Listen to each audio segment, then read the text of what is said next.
저는 30대 초반 8살 차이 나는 연하 아내를 3년 동안 두고 있습니다. 애는 없습니다. 아내는 결혼을 학생 때 매우 일찍 한 편이고 저를 계산 없이 순수하게 먼저 진심으로 사랑해준 첫 여자입니다. 양쪽 다 매우 불우한 가정 환경을 갖고 있고 아내는 학생, 저는 월급 160으로 둘이 살기엔 매우 부족하지만 저희는 처음 몇 달 동안 매우 행복했죠. 기적적인 만남을 했고 가난을 같이 보내서 성공하는 동화 같은 스토리를 꿈꾸며 살았습니다. 제가 당시 4년 뒤엔 취업으로 월급이 600으로 올라갈 확신이 있었거든요. 즉 내년엔 직장인이 됩니다. 아내는 이걸 모르고 저랑 결혼했습니다. 하지만 그건 저만의 거대한 환상이었을까요? 이제 곧 이 결혼은 파경을 맞이할 것 같네요. 제가 무엇을 달리할 수 있었을까요? 아내는 먼 곳에 있는 저와 같이 살기 위해 본인이 어차피 하기 싫었던 학부 과정을 중단하고 저와 원룸에서 같이 살게 되었습니다. 차라리 알바를 하면서 다른 공부를 하겠다는 계획이었죠. 저는 적극 동의했지만 그녀는 알바를 제대로 구하지 못했고 저희는 재정적인 문제로 힘든 시기를 보냈습니다. 원룸 포함 모든 비용을 전부 책임졌기에 160은 두 명이서 살기에 턱없이 부족했죠. 그때로 돌아간다면 빚을 내서라도 원룸에 남아 있었어야 했습니다. 그때까지만 해도 한 번도 다투지도 싸우지도 갈등도 없었거든요. 결혼 후 몇 달이 지나자 돈이 없어서 제 어머니 집에 가서 원룸 비용을 모을 때까지 같이 살기로 했습니다. 처음엔 아내는 제 어머니를 좋아했습니다. 착하신 것 같고 말이 통한다고. 저는 별 감흥 없이 그러냐라고 했죠. 둘이 잘 지낸다면 제가 걱정할 게 없다고 생각했죠. 저는 10시 출근 9시 퇴근으로 주말을 제외하곤 집에 거의 없습니다. 때문에 집에는 제 아내와 제 엄마 둘이 있을 경우가 많았습니다. 아빠는 해외에서 생활하십니다. 2달 정도 지났을까요?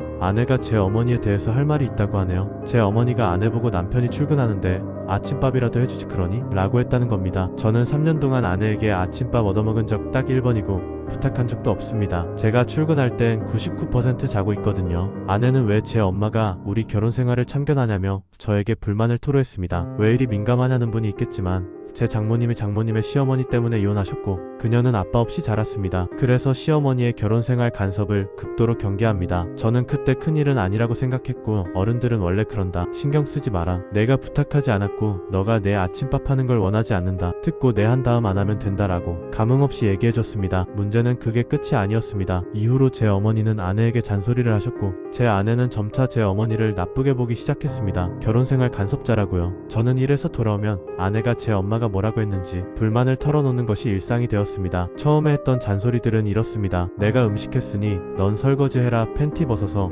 화장실에 두지 말라. 같은 너무나도 당연한 잔소리여서 저는 대수롭지 않게 난 너한테 내 엄마 말 들으라 하지 않을 거지만 우린 돈이 없어서 어쩔 수 없이 같이 사는 거니까 잔소리 들어도 그냥 흘려들어라 라는 식으로 대답했습니다. 대수롭지 않게 생각한 제가 잘못한 거겠죠. 제 아내는 점점 제가 엄마 편을 든다고 믿고 있는 것 같았습니다. 왜냐하면 저는 제 나름대로 일하느라 피곤한데 집에 오면 엄마랑 아내가 서로에게 무슨 말을 했는지 듣는 게 일상이 되니까 엄마랑 있던 일은 그만 좀 얘기하자고 짜증을 냈거든요. 그러던 중 일이 터졌습니다. 저는 엄마 집에서 사는 대신 가스비는 제가 부담하기로 합의했습니다. 그래도 월급이 있긴 하니까 조금은 제가 살림을 보탬한다 것이었죠. 이 사실을 알게 된 아내는 왜 자신한테 알려주지 않고 돈을 주냐며 제가 엄마 편인 거 다 알고 있었다 라고 노발대발을 하면서 저에게 마마보이라고 인격 부정적인 말을 했습니다. 저도 그 말에 발끈하여 도대체 내 어딜 봐서 마마보이냐고 싸움이 시작되었죠. 그녀의 주장은 제가 엄마랑 몰래 자신을 흉본다는 것, 제가 몰래 엄마한테 돈 준다는 것,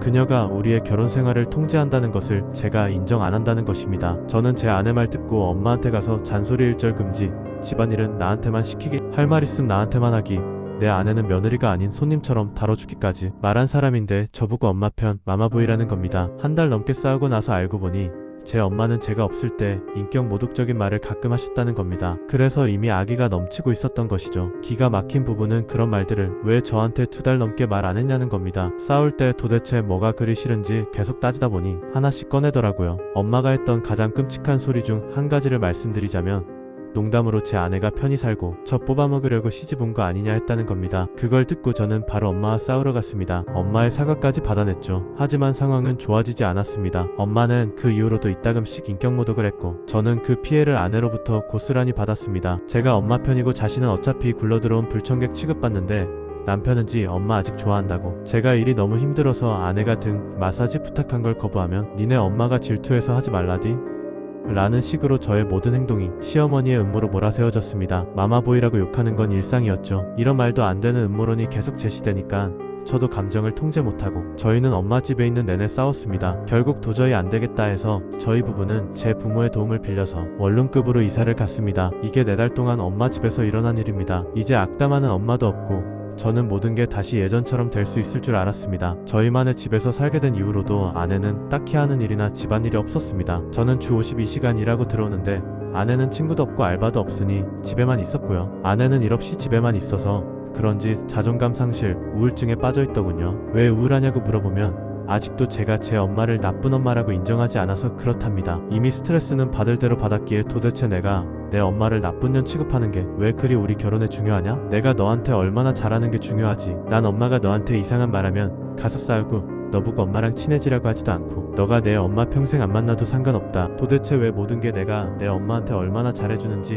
못해주는지에 대한 불만이냐? 하고 싸웠습니다. 제가 좀 잘못했을 수도 있는 건 너는 우리가 계속 싸우는 게 내 엄마 때문이라지만 엄마가 너한테 잘못한 거고 우리의 싸움을 시작하는 원인은 너다. 난 너가 내 엄마 간섭 없이 살게 노력했다. 난 내 엄마에 대한 이야기 꺼내지도 않는데 넌 내가 시간 있을 때마다 내 엄마가 얼마나 잘못했는지에 대해 말하느라 모든 시간과 힘을 쓴다 라고 했다는 것이죠. 그녀는 그 이후로 병적인 증세를 보이며 저에 대한 신뢰가 바닥났다고 욕했습니다. 엄마랑 가서 살아. 모든 결혼의 문제는 시어머니인데 니는 그걸 모르네. 모든 싸움의 원인은 내가 아니라 네 엄마야. 이런 소리를 했죠. 여기에 엎친 데 덮친 격으로 제 엄마 또한 제가 아내 편만 든다고 섭섭하다며 저한테 서운한 티를 계속 냈습니다. 전화나 할머니 집에서 만날 때요. 저는 엄마를 한 달에 1번 볼까 말까 했고 전화도 1번 할까 말까 했거든요. 상황이 상황이니까 제 아내부터 챙기자고 생각했죠. 장모님이 시댁 문제로 이혼해서 혼자 자란 아이니까 그게 트라우마여서 이러는 거라고 이해하려고 노력했습니다. 저희가 따로 살게 된 지 2개월 후 제 엄마는 제가 없을 때 저희가 사는 집에 찾아와 제 아내한테 못할 말을 하셨고 저는 엄마와 연락조차 끊겠다고 선언했습니다. 아내는 아내 나름대로 자신의 트라우마 때문에 예민했고 제 엄마는 제 엄마대로 불만이 쌓이셔서 폭발하셔서 일어난 일이겠죠. 저한텐 좋은 엄마였겠지만 아내에겐 아니었고 전 양쪽 다 제 가족이기 때문에 그저 고통스러웠습니다. 제가 엄마랑 단절할 만큼 초강수를 뒀으니 시어머니의 음모는 끝났겠죠? 아니요. 제 아내는 저의 모든 행동을 시댁의 농간이라고 연결지었습니다. 제 엄마가 제 아내한테 잘못한 거를 전부 들은 저는 처음엔 엄마와 싸웠고 더 이상 제 아내한테 말 한마디도 섞지 말고 만나지도 말라고 했지만 엄마는 저 몰래 아내를 만나서 질타한 정황이 드러났습니다. 그래서 제가 엄마를 만나지도 연락도 하지 않겠다고 초강수를 뒀습니다. 이게 결혼 1년 반 됐을 때입니다. 저는 모든 일들이 서서히 회복됐으면 좋겠다는 희망을 가졌습니다. 드디어 이제 네 엄마가 어쨌고 저쨌고 없이 우리 인생 우리 계획만 생각할 수 있구나 라고 생각했죠. 하지만 단둘이 살기 시작해서도 제 아내는 과거에 자신이 당했던 상처가 계속 남아있다며 온갖 우울 증세를 보였습니다. 저는 제가 할 수 있는 거, 하면 안 되는 거, 하기 힘든 거 다 하면서 우리의 행복을 되찾기 위해 노력했습니다. 그녀는 저만 바라보고 먼 곳에서 친구 하나 없는 서울로 왔고 아무런 계산 없이 절 순수하게 사랑해줬다는 게 감사했기 때문이죠. 하지만 저에게도 한계는 찾아왔습니다. 그녀는 절 사랑해준다는 마음만 있을 뿐 타지에 왔다는 핑계, 어리다는 핑계, 시어머니와의 사건들로 인해 생긴 우울증 핑계, 정신적으로 피폐하다는 핑계로 아내로서 해야 하는 최소한의 일들을 하지 않았습니다. 3년 동안 아내의 총 수입은 500만 원이 되지 않습니다. 3년 동안 아내가 집을 치운 것은 20번 미만입니다. 그녀가 집을 치울 땐 제가 감격을 했기 때문에 기억납니다. 3년 동안 전 아내가 해준 음식 20번 미만 먹었습니다. 후하게 잡아도 30번 안 됩니다. 자신 있습니다. 제가 보통 하거나 간편식 먹습니다. 3년 동안 저는 부엌에서 날파리들, 애벌레까지 태어나는 거 3번은 봤습니다. 여름마다 제가 한번 같이 죽어보자고 부엌 한 달 동안 안 치워봤거든요. 3년 동안 전 빚이 3천만 원 증가했습니다. 아내가 필요한 거 뒷바라지 하느라요. 월급 160이니 뭐. 3년 동안 전 아내에게 너가 먹었던 간식은 아무데나 방치하지 말고 치워주라고 부탁했지만 그녀는 언제나 포장지, 휴지, 껍질, 접시, 식기 등등을 침대, 화장대, 바닥, 테이블에 방치했습니다. 설거지? 당연히 20번 미만했죠. 빨래? 지가 아주 급해서 손빨래 한 거 말곤 기억 안 납니다. 3년 동안 아내는 처음 1년간 제 엄마가 한 잘못들을 말하면서 제가 왜 그때 엄마랑 빨리 의절하지 않고 자신을 힘들게 했냐고 저한테 질타식으로 물어봤고 다른 결혼 커플들을 보면서 쟤네는 시어머니 문제 없나 보네 하는 식의 비교를 했습니다. 당연히 그럴 때마다 저는 화를 참지 못했죠. 전 얘가 아직 어리니까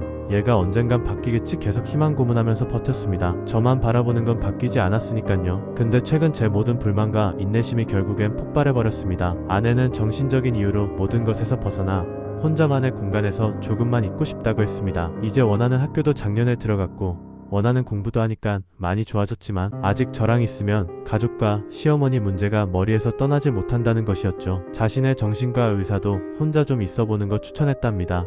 제가 먼저 160 월급에 52시간 근무 톡박 집안일에 늘어난 3천의 빚 갚고 이 난장판을 수습하느라 지쳐서 정신과에 입원해야 할 것 같은데 어쨌든 진짜 마지막 난관이라 생각하고 그러라고 했습니다. 없는 돈 있는 돈 다 모아서 그녀를 보증금 거의 없는 월 80급의 원룸에 보냈습니다. 2달 있을 계획으로요. 저는 그녀에게 너 원룸에 한 번은 초대할 거야?